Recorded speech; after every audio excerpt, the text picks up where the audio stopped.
ప్రజా రవాణాలో ప్రయాణికుల భద్రత సురక్షిత ప్రయాణం కోసం బస్సు డ్రైవర్లు నిబంధనలు పాటించి ప్రమాదాలను నివారించాలని డీఎస్పీ తిరుపతిరావు కోరారు. మహబూబాబాద్ జిల్లా కేంద్రంలోని ఆర్టీసీ బస్ డిపోలో నిర్వహించిన ప్రమాద రహిత వారోత్సవాలను డీఎస్పీ తిరుపతిరావు ప్రారంభించారు. ఈ సందర్భంగా ఆయన మాట్లాడుతూ మద్యం సేవించి సెల్ ఫోన్లు మాట్లాడుతూ వాహనాలు నడపరాదన్నారు.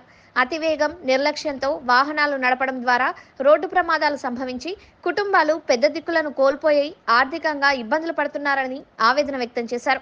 ఆర్టీసీ డిపోలను ప్రమాదరహిత డిపోలుగా తీర్చిదిద్దేందుకు ప్రతి ఉద్యోగి కృషి చేయాలని కోరారు.